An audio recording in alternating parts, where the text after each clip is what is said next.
What's going on? Welcome to another live edition of Real Fans Real Talk. A lot going on in the sports world this week. Had a couple of big records broken this week as well. But before we get into all the sports, let me introduce my co-host, my brother Eric Sanchez, aka Legend in Two Games. It's really good, bro. I'm ready to get back to it. We got a lot to get into. NFL draft right around the corner. NBA season starting to heat up. We got a lot. We got a lot to get into, Trip. And the questions already started. Facts. Hold on, I got to shout a couple people out. Shout out to Mike Morrell. I seen he commented on the YouTube. We definitely got to all of the questions last week. We try to get to most of them, as many as we can. But if we do forget, just drop it back in the comment box, and we'll definitely get to it. Let me go to Kyrie Thompson because he was first up here. I see him. Trip probably. Yo, why y'all know me so well, man? Trip probably smiling ear to ear. LeBron James passes the 40K in total points. Congrats on that. Braun is a score first player though. He always leads the team in attempts and scoring. He isn't a pass first guy. So he is a pass first guy. The thing with LeBron is just that a lot of times he was in situations where he didn't have teammates that could really make them buckets until obviously when they got to Miami and then after that. But the first 8 years it was kind of just Braun out there. So yeah, but he was still getting 7-8 assists a season. So he's definitely a pass first player, and I think that stigma actually really comes from more so in the playoffs where a lot of people will say, oh, he'll defer, he'll make the right basketball play as opposed to just trying to go up and do it himself. I mean, to say he's not a pass first guy is a little unfair. I don't think Braun would even categorize himself as a pass first guy. I think he views himself, or let me put my headphones on just to let me know if the audio is a little better now, Trip. But I think he's the guy who just plays the game the right way. And whether it's the shot attempt, whether it's the extra pass, he's going to make the right basketball play more often than not.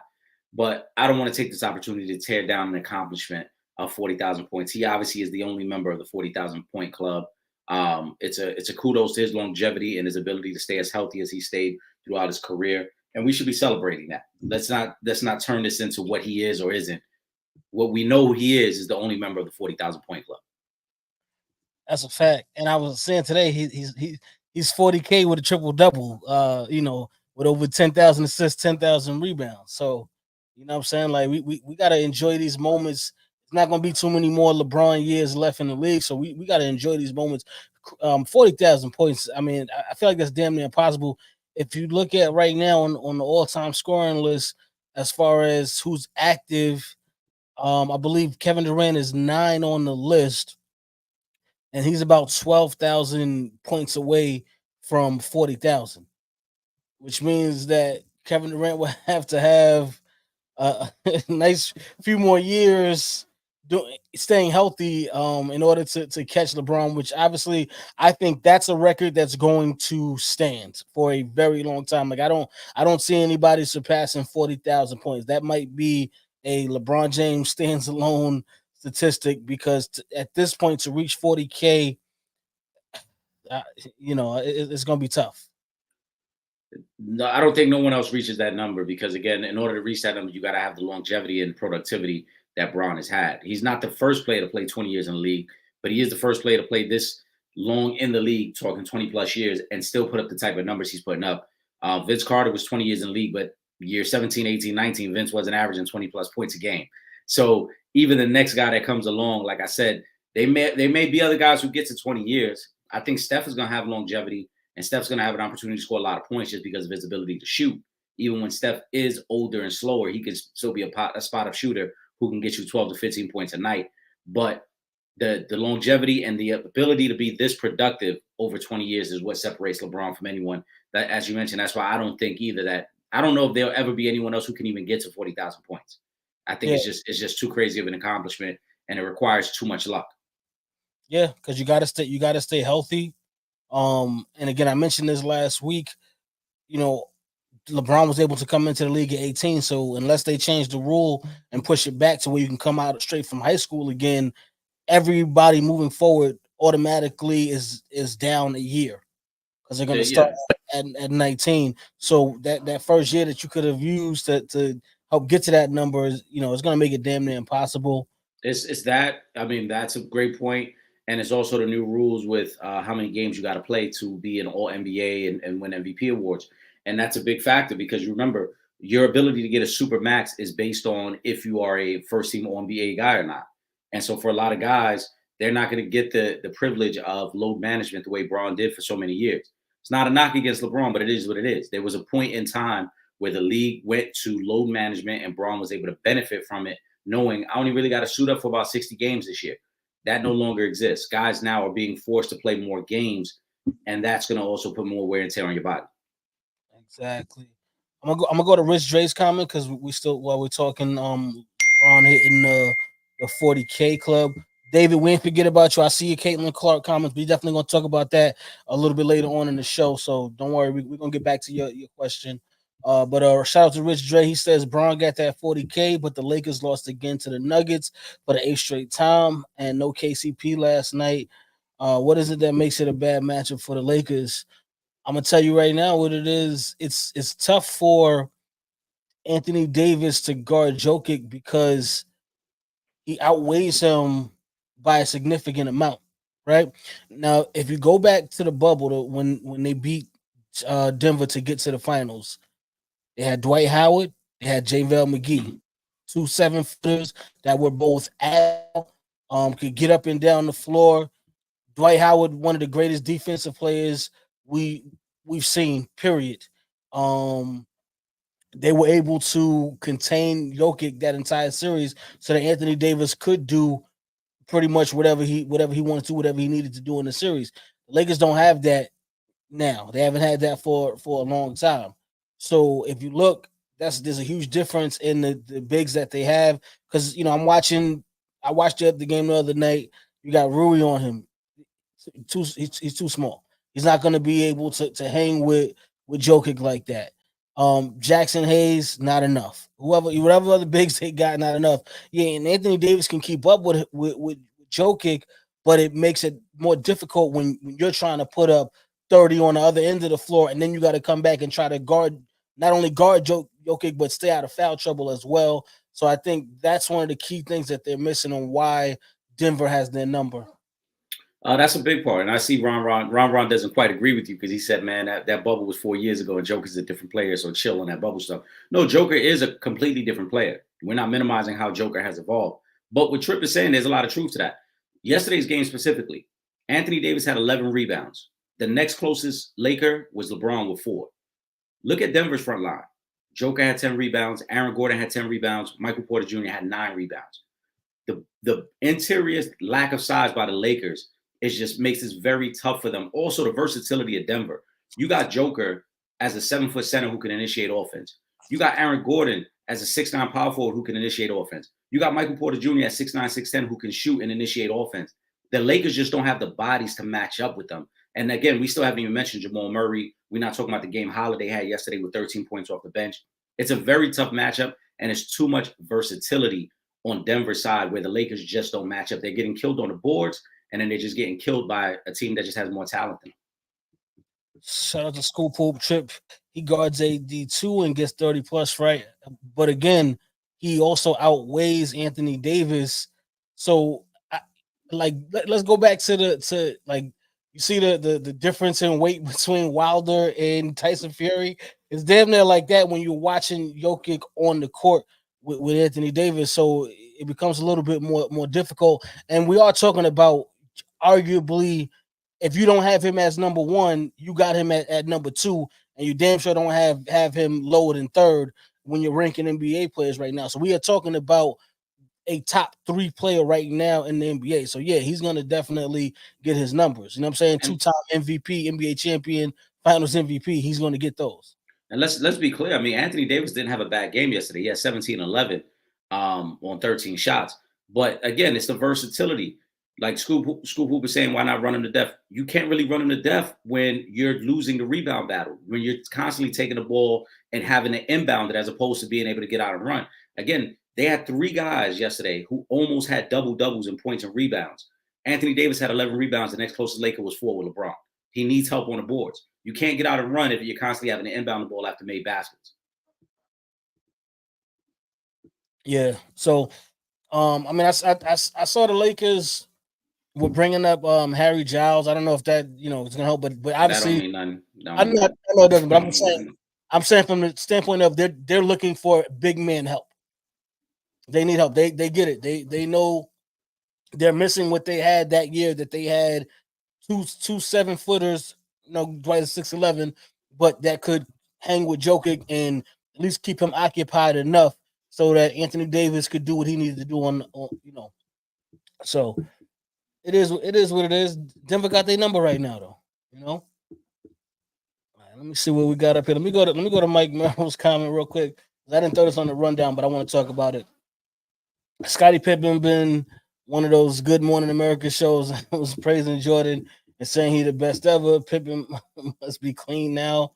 I did see him and was it Horace Grant and Luke Longley were on tour right now in Australia. Yeah. Did you see that, Eric? I did. It's funny because these some of the same people who were upset about the Last Dance and how they were perceived are now trying to use that to capitalize on the speaking engagements and getting paid to go around. No disrespect to Horace Grant and Luke Longley. We really don't care what your opinion is about the 6-time championship Bulls. Let's keep it a buck. Scotty, yes, we will listen to Scotty. We want to hear Scotty's stories. We want to know about him and MJ. Horace was only there for the first part of that. Luke Longley was mainly there for the second part of that. So those two guys are kind of trying to bridge the gap between Horace's time there and Luke Longley's time. We don't care. Now, what if it was Scotty with Dennis Rodman and Tony Kukoc? Yeah, I mean, Dennis Rodman obviously makes it far more appealing and interesting because he going to talk about some things that nobody ever heard about. And Kukoc, it gets interesting because Kukoc got the shout out to Will Gordon. Kukoc has the time, connected to these guys through the Dream Team when they really went at him and leading up to him joining the team. But the tour, like Will said, it is the tour that nobody asked for. And it's crazy again that these guys complain so much about Mike. But all I've been hearing so far is that on the tour, they've been praising Mike and they've been praising their time with the Bulls. And so it's like you basically just trying to capitalize off the, the leverage of the Last Dance. But the Last Dance was 4 years ago. Nobody really cares for your side of the story now. Exactly. It's a little bit late, man. The Last Dance just killed everything anyway. It's over. We gotta just let that be history and just move on. Scotty got other issues that he should be worried about anyway. Some other, personal he needs to take care of. He got a lot going on, so it is what it is. Let me get back to the rundown. Shout out to AI. Allen Iverson got a statue in Philly as he should have. One of the greatest to ever lace them up. Guy that changed the culture in the NBA. So you gotta love AI, man. Congratulations on getting that statue. Yeah. Shout out to one of the greatest Sixers of all time, pound for pound, one of the greatest players of all time. Let me ask you this. What does Joel Embiid have to do to pass AI on the Sixers all-time list? They both got an MVP. Yeah, I mean, obviously Joel's got to have more playoff success. We know about that team that AI led to the finals with Dikembe when they lost to the Lakers. So he's got to do something similar to that. He's got to go on some type of run and put them in position to potentially win a championship. But it's a little unfair too because AI by our generation is viewed as the best Sixer ever. But I think Dr. J is probably the greatest Sixer of all time. So that should really be the guy you're striving to get ahead of. You should be trying to pass Dr. J as the greatest as opposed to AI, who I think to us is more of like a cult hero. We know what he means to us personally. Not that to say he wasn't a great player, but AI to me is not the greatest Sixer of all time. Let me go to Imani's comment. And I seen your other comment too, Imani. We're going to definitely get to that because I spoke to Big Gene. So I will talk about that towards the end of the show as well. Imani says, Allen Iverson said he would average 43 a game in his prime if he played today. And my dad's watching with me. He says, when did Allen Iverson pass Dr. J? That's what I just said, Imani. Did I not just say that? Dr. J is still the greatest Sixer of all time. Shout out to Will Gordon because he said it as well. He did not pass Dr. J. Again, for our generation, our culture, he is a folk hero. He's a cult hero. We follow AI, like we do very few players, because when you really think about it, AI went to one NBA Finals, and we talk about AI in a way with the all-time greats, guys who went to multiple finals and won those championships. He has never passed Dr. J, in my opinion. AI would not average 43 in today's game. No disrespect to AI. I love AI, but he would not. First of all, he wasn't a consistent shooter enough to kill you from the three. And in today's game, we have comparisons to AI. We see what Ja Morant does. Ja Morant don't average 43. So, I mean, we see guys that play similar to AI now that can't average 43. Kyrie's never averaged 43. A lot of small guards with a great handle and that are explosive. Derrick Rose at his best never averaged 43. So a lot of good guards who are very explosive, similar to AI, but to average 43 is crazy. You can't do that. So would Mike average 50? I think Mike definitely averages 40. Because if you look at the way guys like Harden and Embiid, who's a big man, but Harden specifically, how he abuses the free throw opportunities, to get to the line 10, 12 times a game, Mike would have done the same thing. I think also Mike would have put in the time to shoot the three ball. He wasn't a terrible 3-point shooter, but it just wasn't a big part of the game then. So I think Mike would definitely average 40. 50 is tough. 50 is asking a lot to average for a season. Yeah, 50. That's Will. Will's the only one to do that. But again, we've established that it wasn't, but 6 guys that was 6'10" or taller in the league at that time. Right. They should have been able to do that. Right.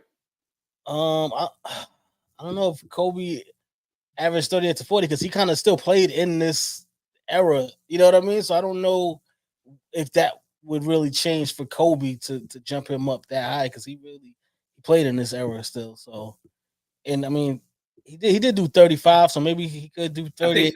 But he was already his best season was 35.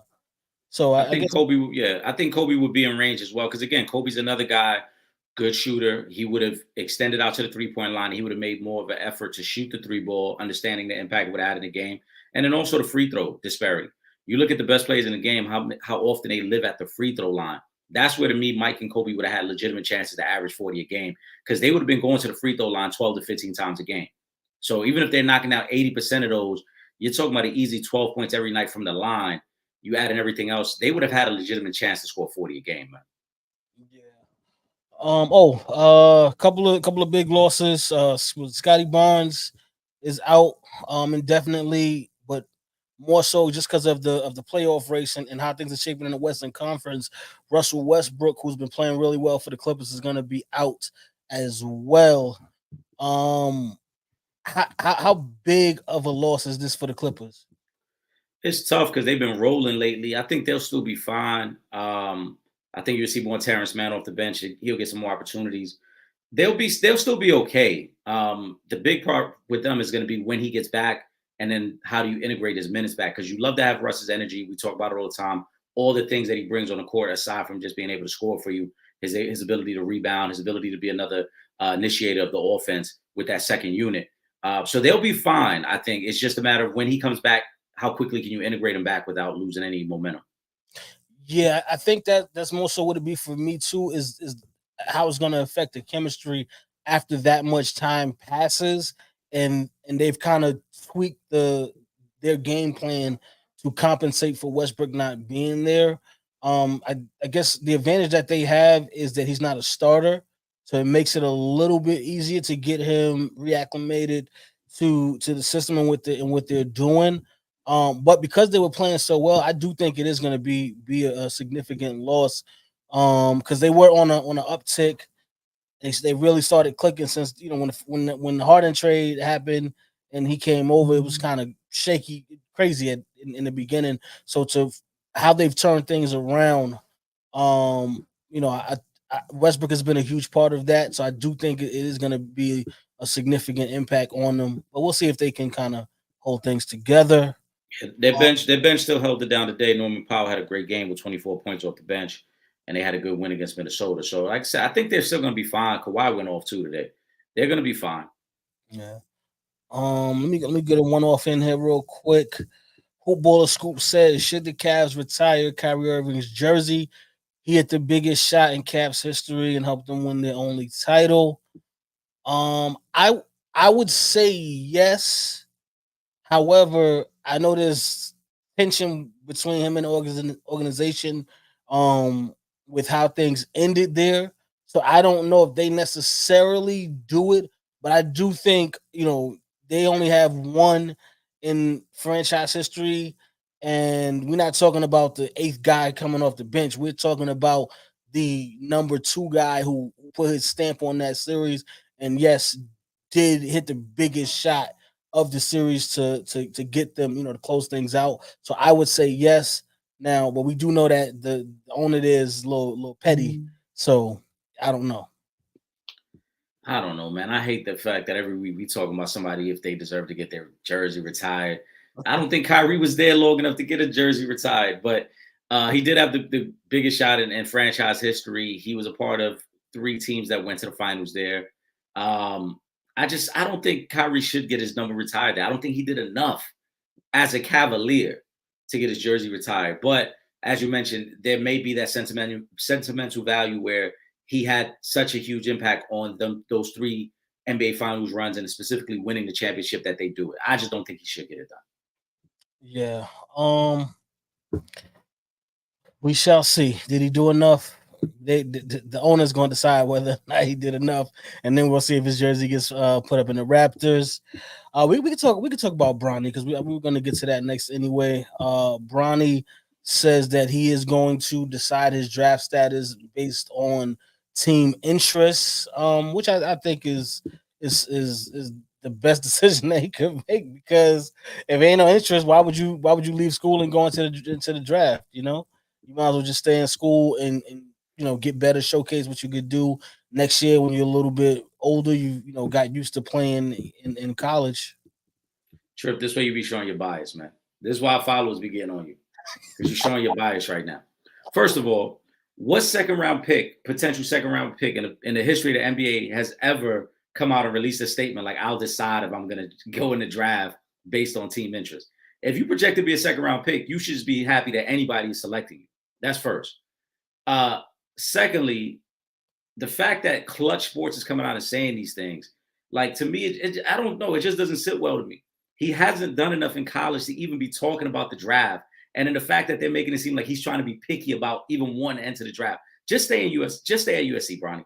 Stay at USC, work on your game, take your time. There's no rush to get to the league, because right now you're not ready to get to the league. Let's call it what it is. Well, you're not ready. So, I'm not saying he's ready to go to the league right now. I'm just saying that's the only thing he could do was wait to see if somebody was interested in him. Again, we get draft projections every year. Imagine if a guy who was projected to be the second round pick that was coming off the bench at Texas made this type of statement. A guy whose last name is not James, he came out and said, right, we would be killing him. We were like, yo, why are you even talking about the draft when you can't even start on your college team? Focus on that. Focus on scoring more than 5 points a game. Focus on cracking the rotation really at USC before you talk about what's next. This is, I don't like this at all. I will say, let me play devil's advocate for a minute, Eric, because you also have to understand that for whatever reason, you got damn near every media outlet that's going to be asking him this question. So we also do have to, you know what I'm saying? We do have to acknowledge that side of they're in the middle of a season. This is conversation that you have as Bronny. This is we don't stop talking about it. The media don't stop talking about it. I never said we stopped talking about it. But for Clutch Sports to release a statement in the middle of the season, we're not even into the NCAA tournament, and Bronny is really sitting up here talking about, I'll decide if I'm gonna enter the draft based on team interest. This is all a creation of LeBron. This is why so many people feel the way they feel about LeBron, trying to control the narrative and trying to like manipulate the way things are viewed. Bron, finish the season. Let's see how good you look at the end of this season. If you look like you could potentially get to the next level, whether first or second round, then you have that conversation. But right now, you're in the middle of a season, and the last thing you should be doing is talking about, I'll decide if I'm gonna join the draft based on team interest. Why don't you focus on helping USC win some games? Yeah. Listen, he does have to show and prove on the court. That's the most important thing. Drunk in the building, what's going on?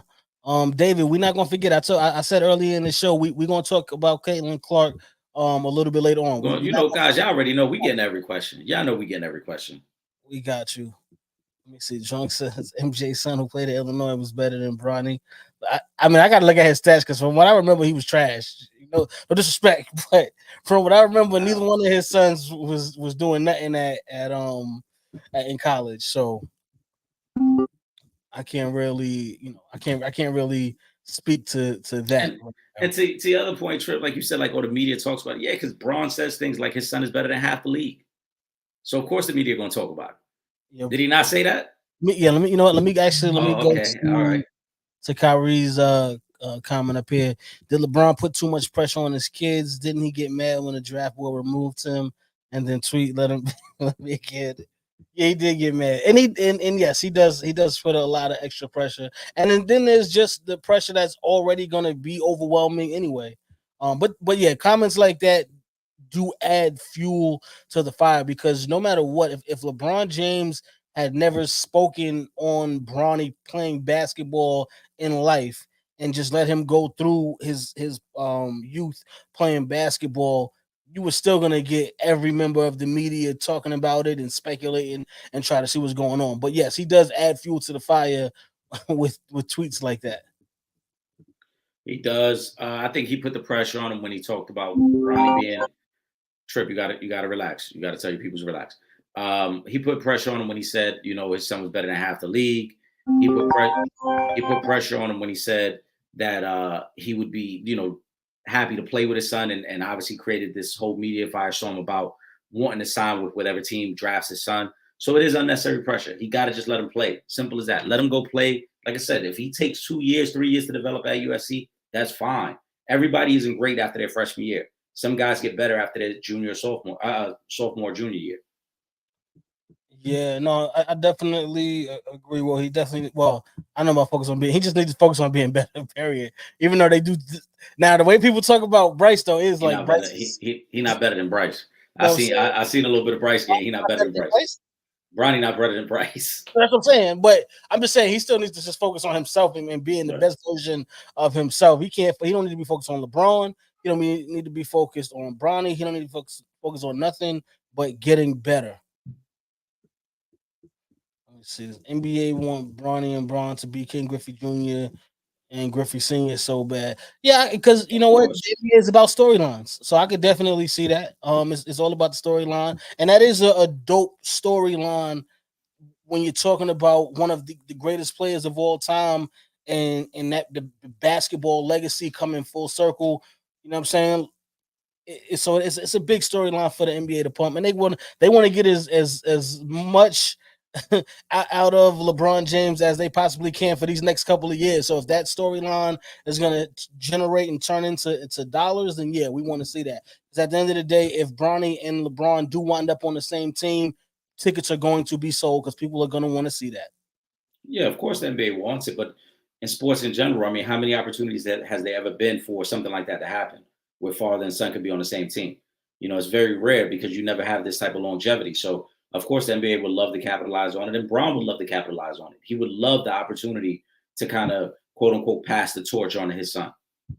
Yeah, exactly. So let me see. Shout out to my guy, Drunk.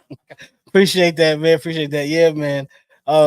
We got this in when we was out in Bmore at the Colts game. Crazy thing is, I almost would not have even had this hat. The only reason I had this hat is because I had literally just bought a brand new Ravens hat just to take on the road. And when we got to Baltimore, I realized I left my hat, so I had to get Eric to take me to one of the spots out there to cop a new fitted. So I wound up getting 2 hats while I was out there. Let me go to Will Gordon's comment. How about them Bucks playing some good basketball? They starting to get it together. But we said this. We said they was going to start getting together. We said let's wait until the All-Star break at least until we start judging the Bucks, and we see where they at right now. Yeah, I mean, The Bucks are what we thought they were going to be. They were going to struggle defensively. The clip the other day of the NASA's getting the tech on the bench and Doc Rivers just looking completely disgusted is probably one of the funniest clips you'll see online. But the Bucks are still a good team. They Will Gordon's Bucks. Will, you got to stay with the Bucks until the season's over because you were very high on them. I still think they have a lot of flaws. I don't think they're better than Boston. I think they will struggle come playoff time because of their defensive shortcomings. And we got to see what happens. Let's see. Shout out to Drunk. I like this comment too. So I mentioned the NASA's. As long as the NASA's on the roster, I can't be mad at Bronny making the league. I agree. The NASA's just taking up space. He has no reason being on that team. They could definitely use that roster spot for somebody who could be far more productive. Bronny playing with Braun is only for ratings, not for basketball. Bronny isn't even as good as Boobie Gibson when he ran with Cleveland. But that's a little unfair though, Will. Boobie Gibson got the opportunity to play at college, I believe 2 seasons at Texas before he made the league. We're comparing Bronny, who's a freshman at USC coming off the bench. Like, that's not a fair comparison, really. Again, can Bronny be better? Absolutely. Let's not pretend that we all knew who John Morant was his freshman year. Before he took off his sophomore year and made the league. A lot of people didn't know who John Morant was either. So there's a lot of room for improvement for Bronny's game, and he'll be in the gym working on his game. We got you. Go ahead, Eric. You can take it. Ron wants to know, can I be real? I'm kind of tired of LeBron James. LeBron don't get tired of basketball. 20 years is enough. I just want to see the new generation, I guess. Don't y'all want to move on, bro? Don't want to be at home. Listen, I agree. Ron, I feel the same way. Every week we come on the show, we get bombarded with questions about Braun. Then when we give our opinion on Braun, y'all kill us for that. Like, y'all kill us for giving our opinion on Braun, but y'all asking these questions. These are questions that are not even on the rundown. I promise you, if Trip posted the rundown, you would see we have no intention of speaking on Braun this much, but y'all keep commenting about him, so we got to keep talking about him. Well, that's what I'm saying. I mean, listen, at the end of the day, it ain't like Braun is, he's slowing down, but he's still among the top 10 in the league. So we're gonna be talking about Braun for a little while longer. Plus, because the accolades just keep coming for LeBron.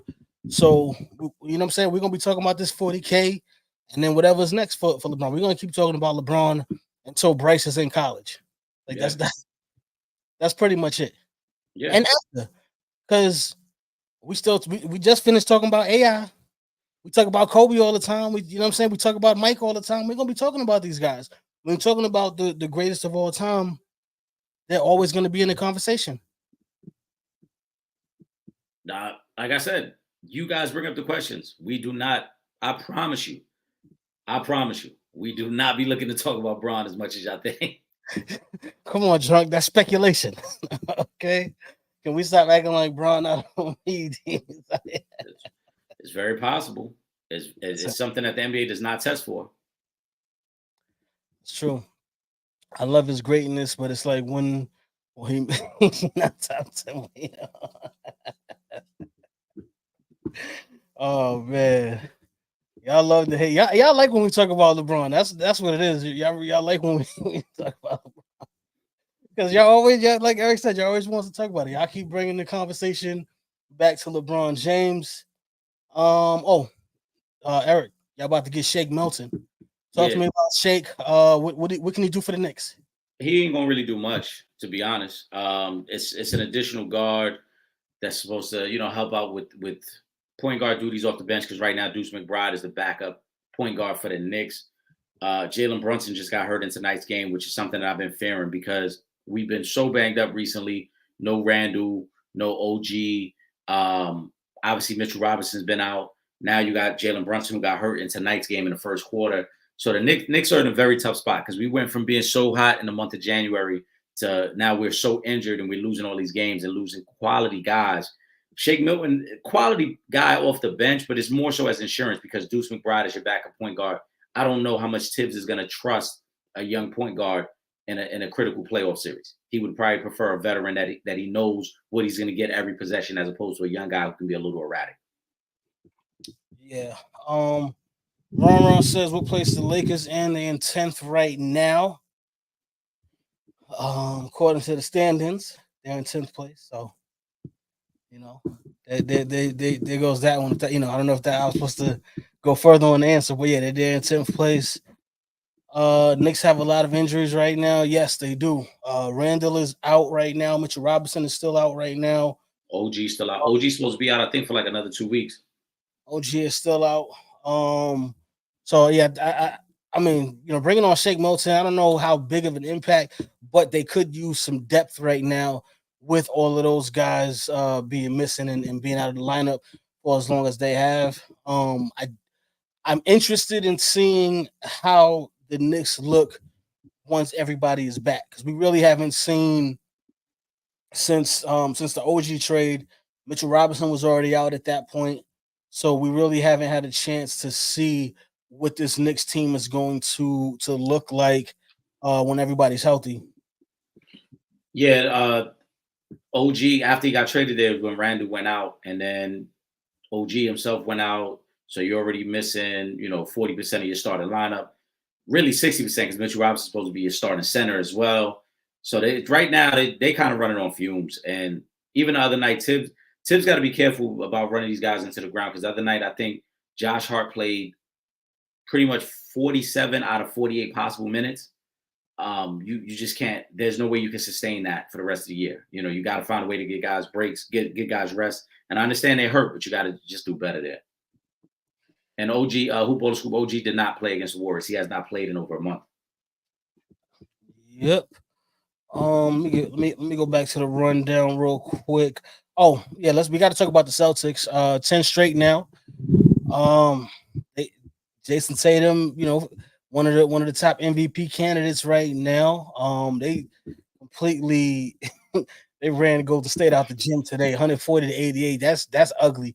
They that's when they took it personally. They like, nah, man.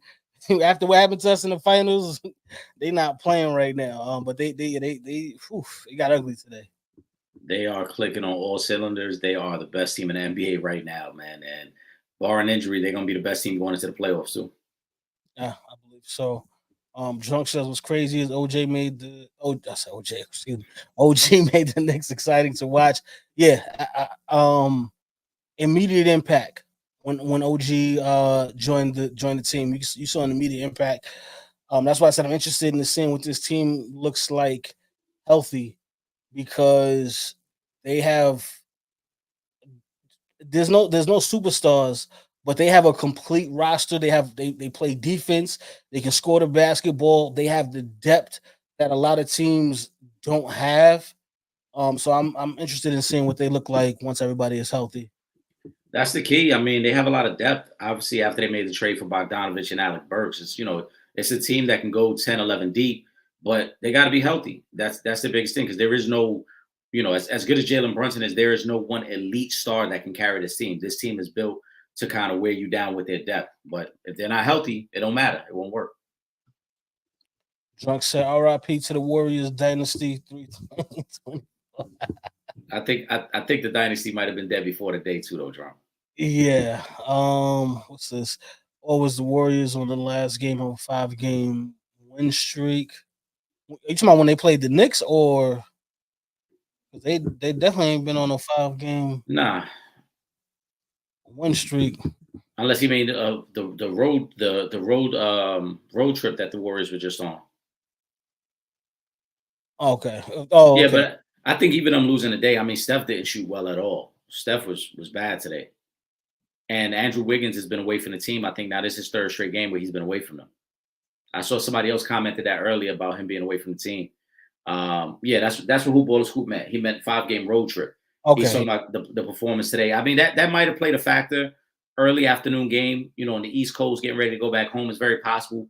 But the thing with the Warriors, for as well as they played recently against some of the better teams, they kind of get smacked around because the Clippers beat them up pretty good, and now the Celtics beat them up as well. If you're the Warriors, Jim, what do you do with Curry? Because a Curry trade could rebuild it. Yeah, but it's when you're talking about a Steph Curry, unless he wants a trade, it it's hard to sell that to to to Warriors fans and say, "Yo, we about to trade Steph Curry," as good business sense as it could possibly make. Because I don't know what you could get in a trade for Steph Curry right now. Because I'm sure his value is still crazy high. So I don't know, but I would say at least 4 first round draft picks, a star, a couple of other players, but I mean, it would be like the Spurs trying to trade Tim Duncan or the Mavs trying to trade Dirk Nowitzki. You know what I'm saying? At that point in their career, it's kind of like Steph. If he wants to retire as a Warrior, he's definitely earned the right to retire as a Golden State Warrior. So I don't know if I'm the GM, I'm not trading Steph. He gonna You get retire with the team. I the can't. only way Curry would ever be traded is if he went to the organization and said, "I want to be traded." That's it. Yeah. The internally the Warriors organization would never even discuss it unless Curry came to them and said, "I want to leave," and they're not going to do that. They'll walk away from Klay Thompson this year. They're going to try to find a way to reload around Curry and Kaminga. And also, you got to remember too, the Warriors have far exceeded anything they ever thought they were going to achieve. They didn't think they were going to become that type of dynasty. So I don't think they would ever just trade him just for the sake of, oh, we're going to restart the franchise. No, it's like let these guys enjoy their kind of moment in the sun. Like they were champions. The fans love them. The new arena was built because of what Curry accomplished there. And you kind of let them for the next few years. This becomes their farewell tour. They may not be champions again, but that city gets to enjoy Curry for the rest of his career. You don't trade Steph Curry though again unless he comes to the front office and say I want out. Let me go back up. I'm gonna take that comment right now. While I'm looking for that really quick, I just want to get your take on this because I saw CP3 and Chris Paul talking about Chris Paul almost being a part of the big three with Wade and LeBron, but neither one of them was trying to give up the number three, so it didn't happen. Do you think a big three of CP3, Dwayne Wade, and LeBron does the same thing that Braun, Wade, and Bosh did in Miami? Nope. Nope, because first of all, we minimize too often what Chris Bosh did for that team. Chris Bosh changed his game, and Chris Bosh, before everyone else started playing small ball and started playing their fours at the five, Chris Bosh was kind of the first guy that really experimented with that with Miami, right? Where they started playing him at the five. Also, one of the biggest plays in Miami Heat history, we always talk about that Ray Allen shot in game six. Chris Bosh is the one who got that rebound. Without Chris Bosh there, you're relying on guys like Joel Anthony and Birdman as your interior help, and Yeah, it's not the same effect. Chris Paul would not have had unless Braun was going to commit to playing the four. Unless Braun was going to say, "I'll be the four, and we're going to run a lot of high pick and roll and do a lot of the same things that Blake Griffin and CP3 were doing at the Clippers," it wasn't going to work because CP3 wasn't going to have enough spacing. There wasn't going to be enough shooters there. Remember, Ray Allen wasn't there at the beginning of the Heatles. yeah, So you weren't going to have enough spacing. You weren't going to have the big rim running threat that you needed to really make it work with CP3. On paper, it sounds great. And then with all that being said, Dwayne Wade would have had to play off ball so much that he would never have been the same player. Because if it wasn't CP3 handling and initiating offense, it would have been Braun doing that. And CP3 as the third fiddle, a guy, he's not going to stand in the corner and shoot.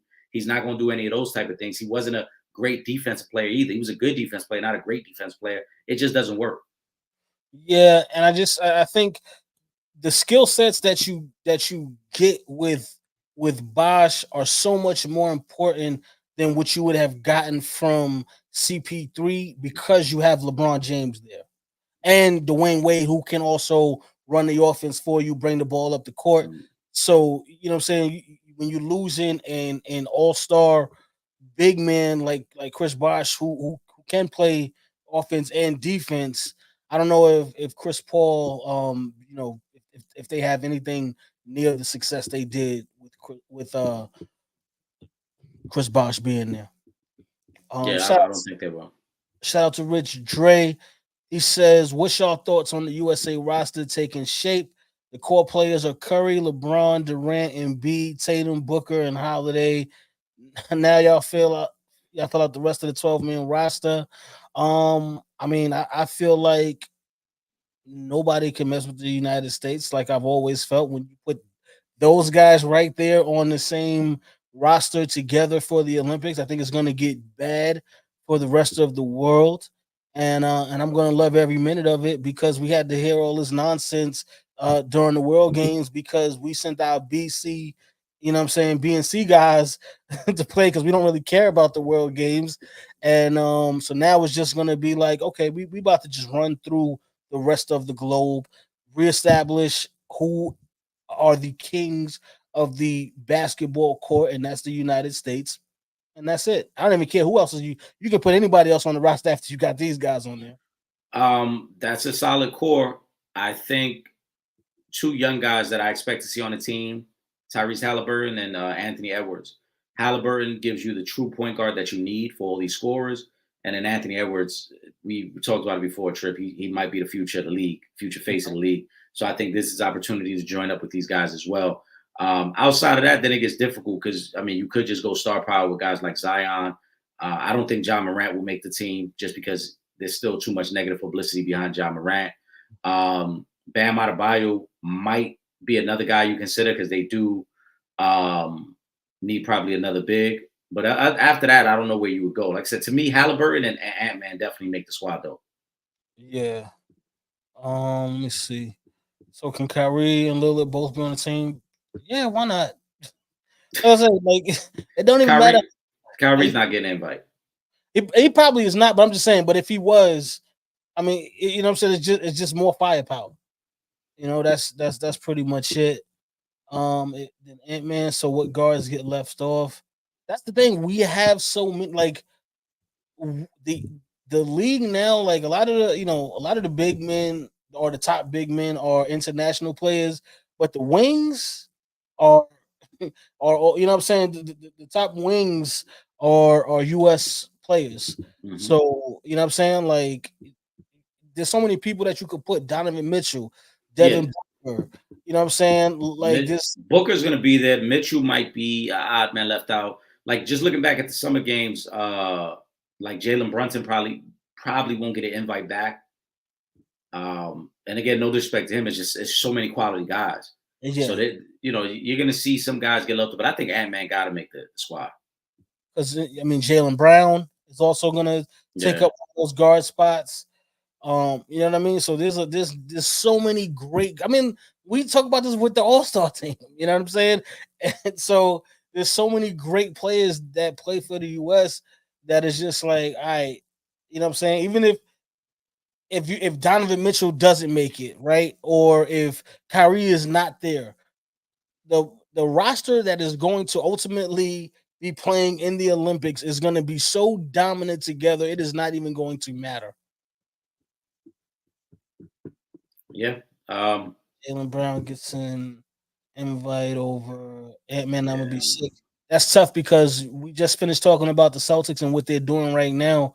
So if Jalen Brown wants to be there, I'm 1,000% sure Jalen Brown is going to have a spot on that roster. Now, it doesn't come at the expense of Anthony Edwards. I don't know, but because of how good the Celtics are playing, you know what I'm saying? Like you I don't got to have know. Brown up there. I don't know if that'll really play into that decision making. Because if for Team USA, there's an opportunity to also showcase some of your young talent. And no disrespect to Jalen Brown, but Jalen Brown is not the future face of the league. No, Jalen Brown, like Anthony Edwards, is a perfect opportunity if you Team USA to kind of we've talked about it so many times here, Trip, the passing of the guard, right? The passing of the torch. So when we talk about Curry, Braun, KD kind of being the oldest statesman for this current Team USA team, why not let this be the passing of the torch to Anthony Edwards, to Tyrese Halliburton, right? Like those are the younger guard now, to Jason Tatum. Those are the younger guards now. Those are the next wave of guys. We're the oldest statement. gonna be there. Say that again. Tatum is already like that's Right. done. That's what I'm saying. But this is Team USA's opportunity now to showcase the younger guys and be like, this is the next wave. After Braun, Curry, and Yes. KD, this is the next wave of guys. And this is why I get even more disappointed with John Morant, because you should have a spot on this team right now, but because of everything that went down, it's just not gonna happen. Yeah. Um, I love to see players like Jamal Crawford play. We got so many hoopers that aren't necessarily in the league that can do work. I Mhm, mean, listen, I wouldn't have minded Melo, being on mhm. just for the nostalgia of it. But there's so many guys right now that gotta get that trip. You know what I'm saying? Yeah. Like I'm it's sorry. I'm tough. sorry, Will. You know you're my man, but I disagree. And I love Jamal Crawford, but the rest of the world is caught up talent wise. And the last thing I need is Jamal Crawford out there calling on the island trying to guard Luka Doncic in a critical medal game. I don't need that. I don't need that. Sorry. Maybe I'm a terrible person, but in B being on the team USA rubs me the wrong way. Like, bro, you had 6 countries to choose from, and you chose the easiest chip. Well, he might not get one in the NBA, so he like, you know what? let me stack the deck and let me at least get this Olympic gold medal and call it a day. Like we Team USA lost one medal since we started playing pro basketball players and stopped letting the rest of the world put out grown men playing against our college level talent. We the US lost once, Yeah. like so. You know what I mean? He know what's up. He want to ride with the winning team. It is what it is. I ain't even mad at him. I seen one more. Oh, let me go to this comment right here. Shout out to Justin. Anthony Edwards left the game at halftime to see the birth of his son. So is this the female that he tried to pay her to get an abortion?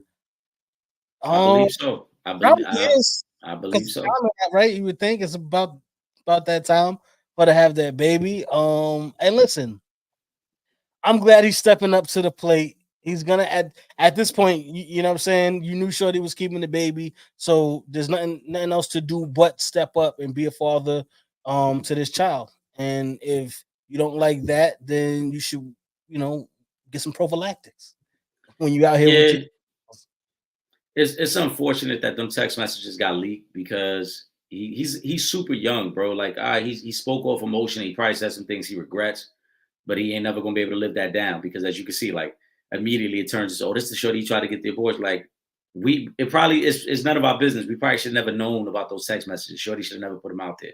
But most importantly, he was there for the birth of his child, and we hope that they could figure out a way to fix that relationship moving forward.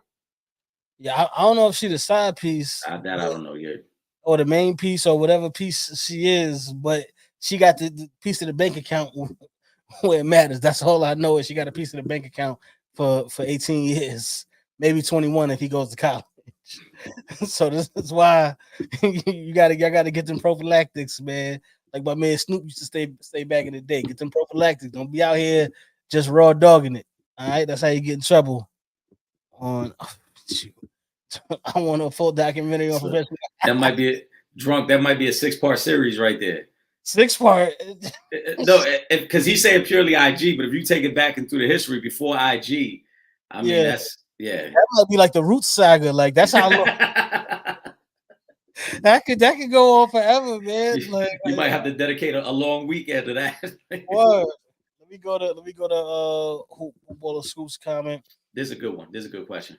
With players like LeBron and Curry, right? They got 4 rings, and people saying both probably won't get a ring again. But my question is, they got 4 rings. How many do they need? Of course, you want to win more titles, catch up to Michael Jordan's 6 and Kobe's 5. But do they need more titles? I don't know if that's a weird question. No, actually, I think that's a great question.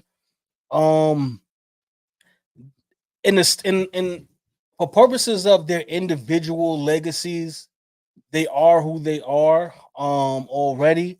So yeah, a fifth ring for either one of them or a sixth ring for either one of them would certainly add to it, but they're already stamped as two of the greatest basketball players of all time. The only thing that more rings does is further the debate about who's the GOAT and who's not the GOAT, and who's better than who and who's not better than who, because we, what I'm saying, I guess the masses, I should say, give a lot of onus to the number of titles that you have. So only from that standpoint, and that's really only if you're trying to compare somebody to Michael Jordan, since it's the argument is always he went to the final 6 times and won 6 times. But if you have an undefeated record in the finals, it wouldn't even matter anyway. I don't I don't think they need more rings. I kind of get tired of this conversation as well because hoop or scoop, you're right. Like so many people keep saying, oh, they're not gonna win another ring. They don't have to win another ring. Braun played in 10 NBA finals. Curry has played in 6 NBA finals. Like those things in itself are unheard of to get to that many championship opportunities in such a short amount of time. Their place is already cemented in legacy. And I think too often we get caught in this whole debate of, well, they got to do more, they got to do more. That they've done exactly what they were supposed to do. And we need to enjoy them in the moment and understand that what we're seeing is very rare. They're two of the greatest players of all time, no matter where you have them ranked. I know some people don't have Braun as ranked as high as Tripp and I do. Some people may have him ranked higher than we do. Some people feel the same way about Curry. But you got to appreciate what they've already done, what they've accomplished, and don't take it for granted. Because I don't know if we're ever going to see anybody like either one of those two guys. Like we talked about, Braun, 40,000 points. I don't think we're ever going to see that again. And I don't think we're ever going to see another shooter like Steph Curry. So we should just be grateful that we got the opportunity to see their whole career and be able to reflect on it. And hopefully when Tripp and I are still doing a show 10 years from now, we'll be able to reflect on it like, yeah, we got to see that whole career play out. Justin says, so LeBron's 6 losses might hurt him to Jordan. Not might, they do. Yes, if you're somebody who puts a lot of weight on being 6-0, because it's obviously you want to have that clean slate. You can't. There's nothing that's gonna top 6-0 with the exception of obviously Bill Russell, who was 11-0, right? So there's nothing really that's going to top that. So yeah, the people are gonna use that as an argument against LeBron being the GOAT. The other side to that is, I mean, does it really matter where you lose if you don't win the finals? I don't know. The losses do hurt. I know people will always bring up, oh, they have to go against that Warriors team, which is true. They lost 3 times overall to the Warriors, 2 times with KD there. But for me, Braun has 2 losses in the finals where they were the clear-cut favorite to win the finals. Yeah. And that was the first year in Miami when they lost to Dallas, and that was the rematch against San Antonio when they were the favorites to win that series. And if not for the Ray Allen shot, they would have lost 3 out of those 4 finals. And so for me, that's why he can't surpass Mike. The other accolades are great, but also those are more about longevity. Him being an all-time leading scorer is more about longevity. He was just because he's the all-time leading scorer to me, he's the greatest scorer ever because he was never a greater offensive player than Mike, Kobe. He's not even, to me, I don't think he's a better scorer than Kevin Durant. He just has the record based off longevity. But in terms of just the debate, Justin, your question, him and Mike, yes, the finals losses, that's the biggest blemish. The fact that he allowed Jason Terry to trash talk him in the NBA finals and then outplay him. The fact that they were disrespecting him and playing JJ Barrera against him defensively. The fact that he completely faded in those fourth quarters against the Dallas Mavs, to me, he can never surpass Mike. And Justin, and I've said this before on the show plenty of times. I still have Michael Jordan as the GOAT. So as much as I'm a LeBron James fan, I still have Michael Jordan as the GOAT. I just have the door open still, depending on what LeBron does finishing out his career, that I could, for me personally, I could put him past Jordan. But I still have Michael Jordan as the GOAT. Like I want to be clear about that. 2 3-peats. I mean, that's yeah, of course. I mean, it's back to back to back for anybody is tough. Wants to do it tough. I mean, we've realistically who's done a 3-peat? Jordan, Kobe, and Shaq. I mean, 11-peat is probably harder than anything, right? Cool. 11-peat is probably the, you know what I'm saying. And and that usually is my issue when we're having a discussion and people talk about the number of championships, you know what I'm saying, as an argument, and Bill Russell has 11. So why if based off of that, why don't we raise Bill Russell higher in the all-time rankings? But I don't really see anybody. I mean, I'm not gonna say anybody, but most of the stats I've seen, most people don't have Bill Russell in the top 5. Period. Yeah, When because I mean, most people. I mean, Bill was before our time, so I don't want to sound like I'm minimizing his accomplishments. But most people will tell you that they don't have Bill Russell as the greatest center of all time. Like a lot of people feel Bill was better than Will, right? But Bill was more successful than Will. Bill also had a better team around him, so they were able to capitalize on them opportunities more. So it's not just about rings. Like we always say that too. It's not just about rings because Robert Ory got a lot more rings than Charles Barkley, but Robert Ory was never the player Charles Barkley was. He was never the player Karl Malone was. So that doesn't just automatically put you ahead of somebody. The rings to me solidify your argument. If we're going to talk about you as one of the greatest, then that's when the rings come in and that solidifies you as one of the greatest, if not the greatest. That doesn't solely just put you in a conversation. It's the rings enhances the argument. Yeah. All right, let's talk about the ladies, man. It's Women's History Month. We got to show some love to the ladies. I'm going back to the top. David, I told you we was not going to forget about you. I told you we was going to get to your questions when we started talking about the ladies today. Congrats to Caitlin Clark today on passing the legend Pistol Pete to become the all-time D1 points leader. Where does she rank in all-time female college players? Um, it's tough because there's so many great female college basketball players. I I don't even want to disrespect nobody. I'm gonna say she's in the top 10 based off of what she's been able to accomplish individually, but I'd really have to kind of do some research and start really comparing and contrasting to say, you know, if she's the if she ranks, any wherever she ranks on in that top 10 list. But I'm gonna put respect on her name based off of what she's accomplished. Now becoming the all-time points leader in D1 history. I'm gonna put that respect on her name, and I'm just gonna say top 10 for now. She's got to be top 10, and I'm really inching closer to like top 5. Shout out to Hoop Baller Scoop because he had posed a question on this. I believe last week we kind of talked about his question and all that as well. But I think when you look at her impact at Iowa, when you look at the top 10, and we talk about some of the great women to play the game, they all went to powerhouse schools, right? The USC's, the UConns, the Tennessees, South Carolinas. Um, Her going to Iowa and doing what she's doing at Iowa and kind of elevating that program and leading them to a championship last year. And we got to see what she can do in the tournament this year. Winning a championship, I think, will definitely enhance her place among the all-time greats. But just purely off accomplishments and what she's done the last 2 seasons, I think she has to be in the top 10 conversation all time of female basketball players, college basketball players, I should say. Yeah, if so, because right now, like I said, I'm gonna put that respect on her name, and I'm gonna place her in the top 10. I'm not saying we're in the top 10 now.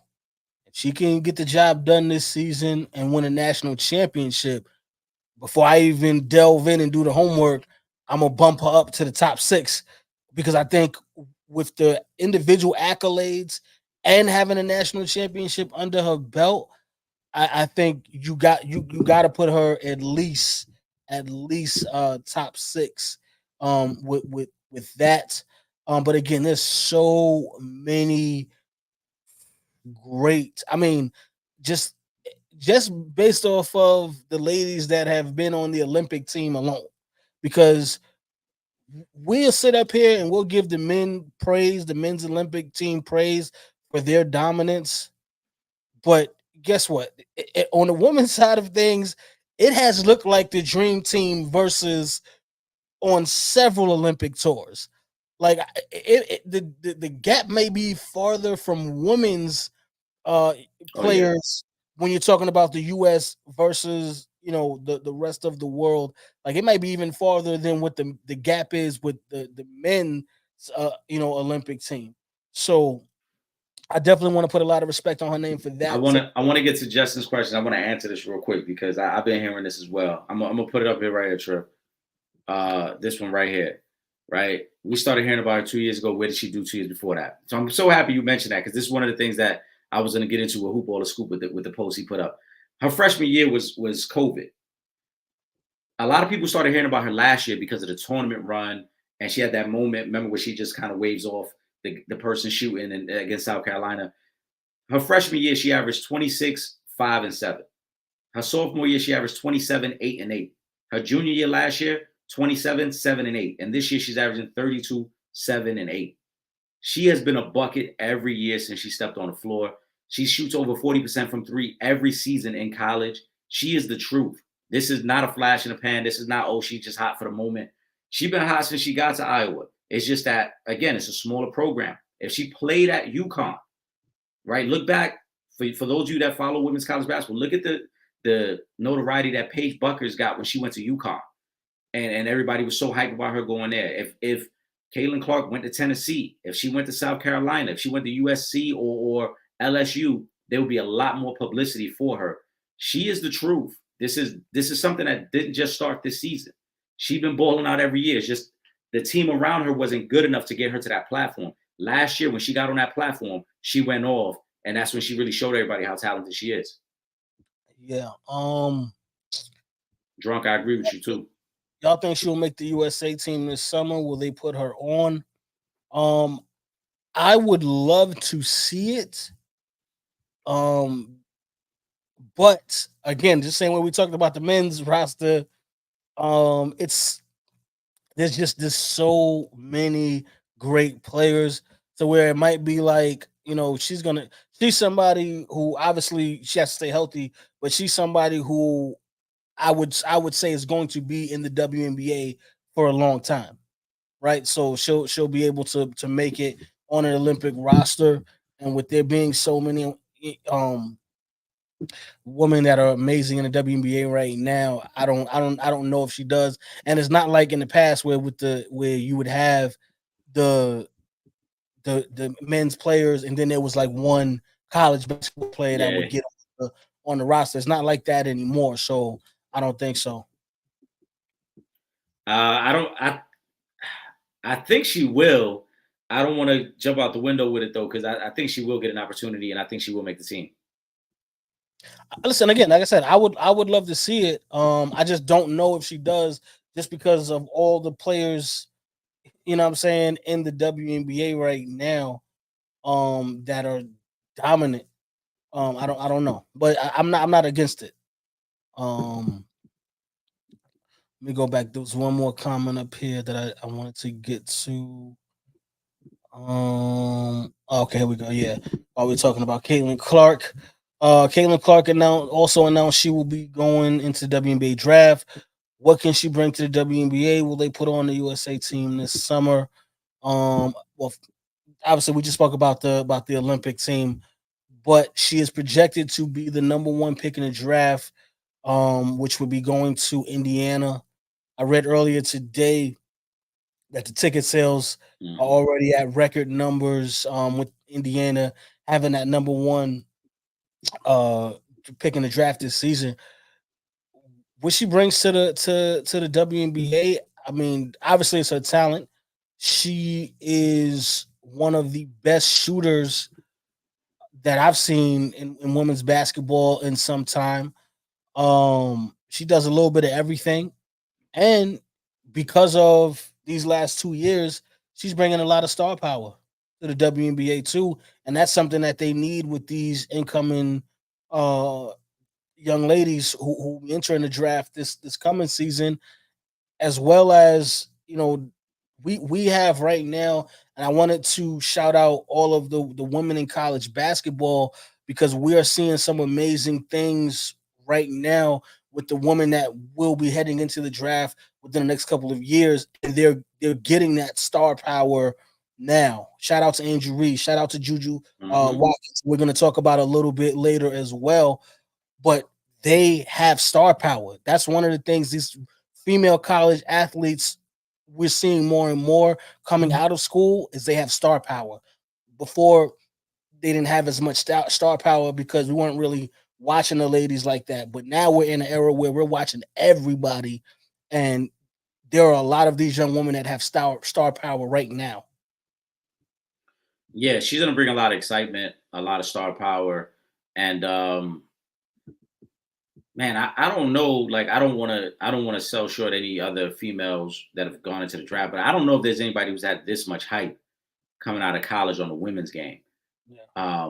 Obviously coming in with the all-time scoring record and her ability to shoot from distance and shoot from the logo and doing all the kind of things that like Steph does on the men's game. So I think she brings a lot of excitement. There will be, I think, a much more attention to the women's game next season than probably we've seen in the years past. And if she gets the chance with the Olympic team, I think she'll do well. Now, again, it's an all-star team, so you won't get the same shot opportunities, you won't get as many minutes, but it would still be a great opportunity for her to compete at the highest level against the rest of the world and showcase her talent. So I think she's going to be phenomenal at the next level.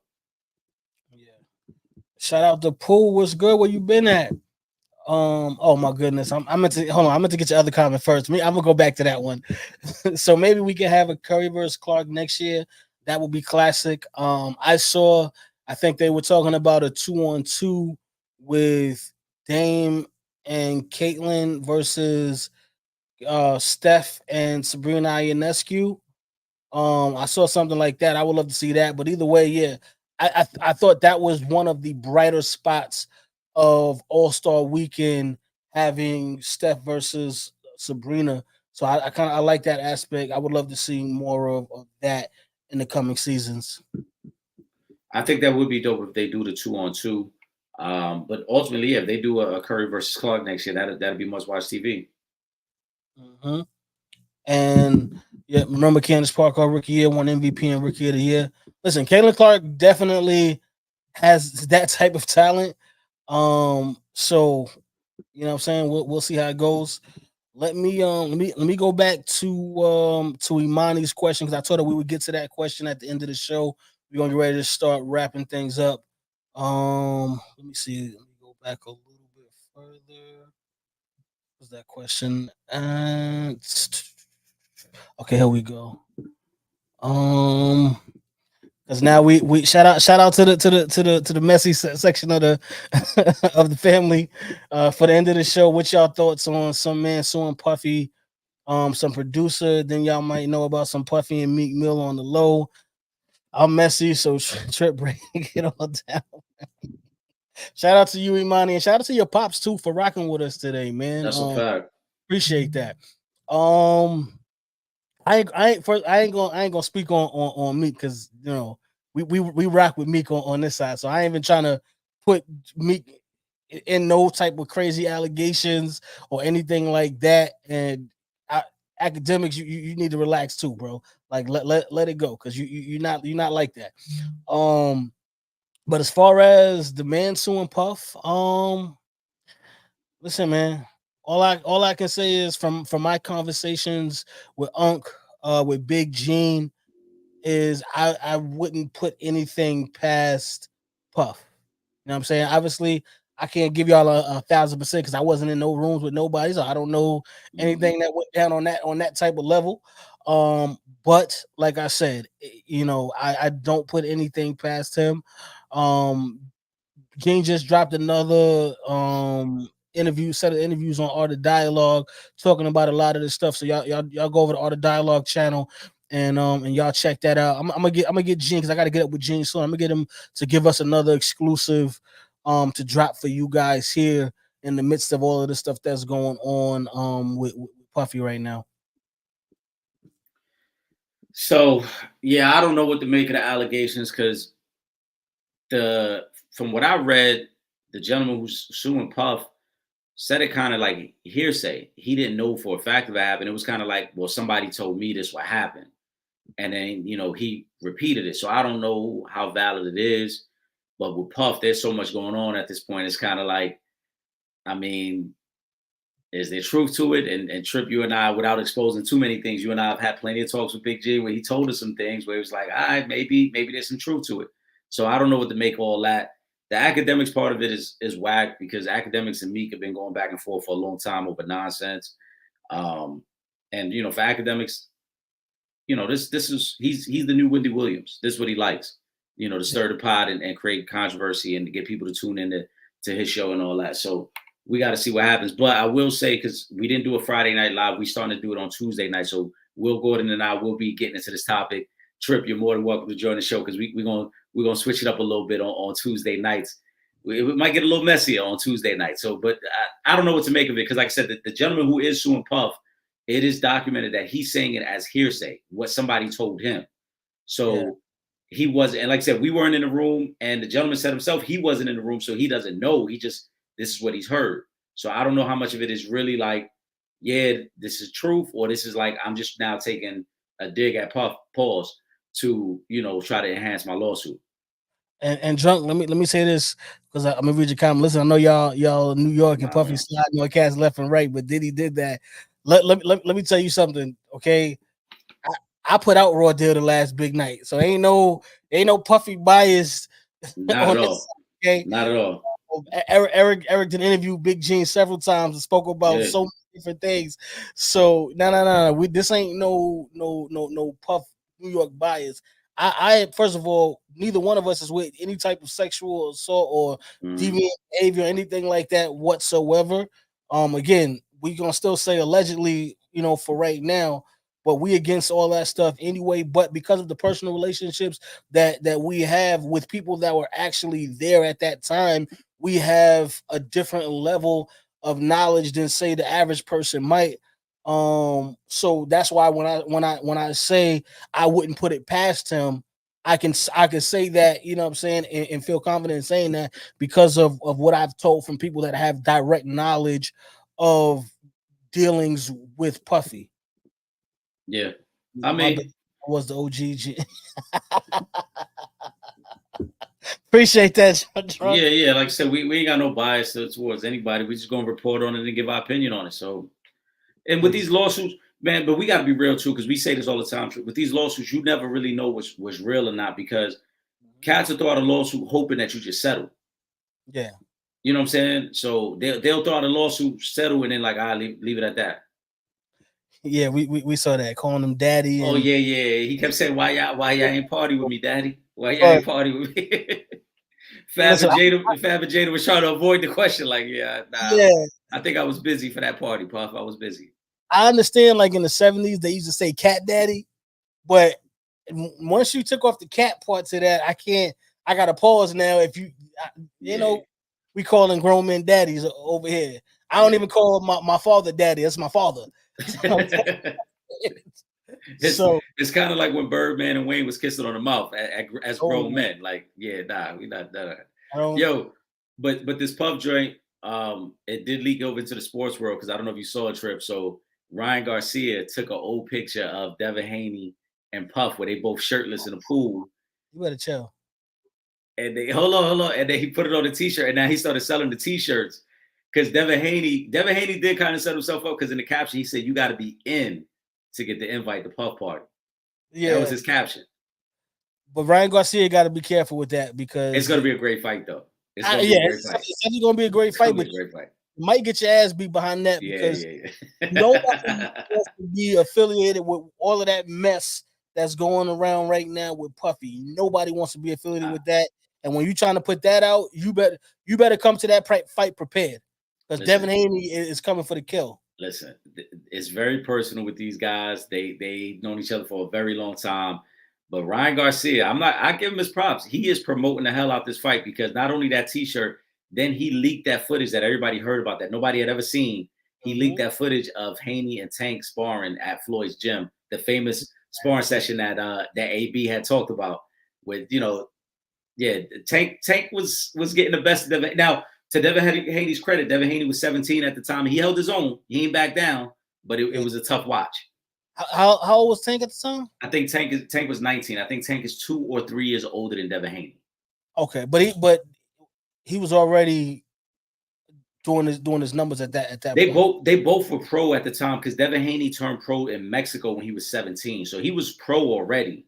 And obviously they had the connection to Floyd, as AB talked about in a previous interview, Adrian Broner.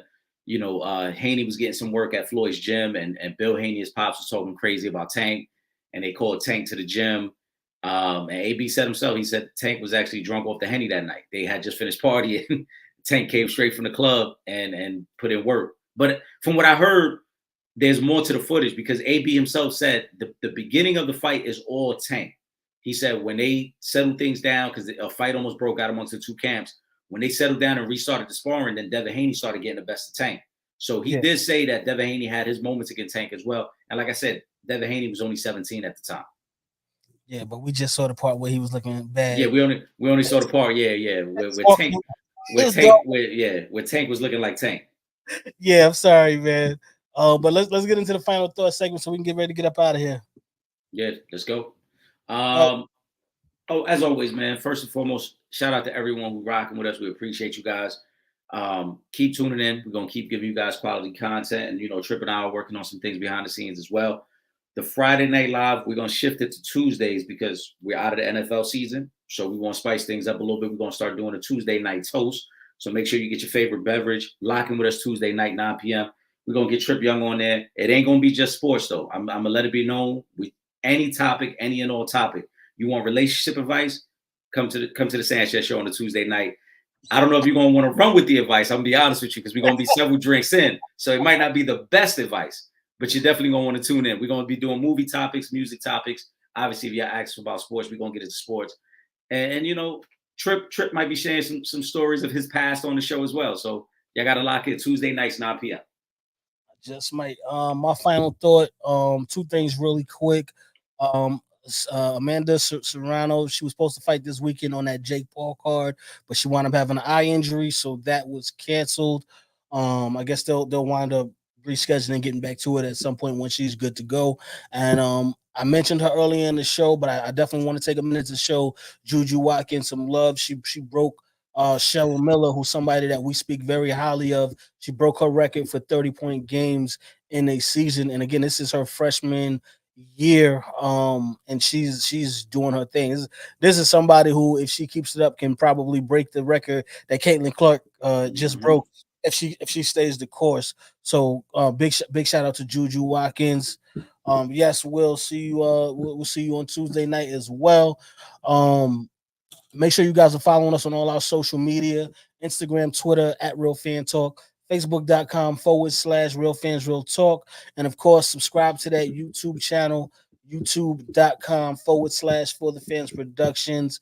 And if you're not in New York City on Thursday nights and you can't watch us on TV on Verizon 43 from 8 to 9 p.m., don't worry. Just head over to the website, realfansrealtalk.com, and click that red button on the homepage, and you can watch from anywhere in the world. Also, make sure y'all subscribe to both the Sanchez Show and the Real Fans Real Talk podcast. We're streaming on all major platforms, so you got to do that.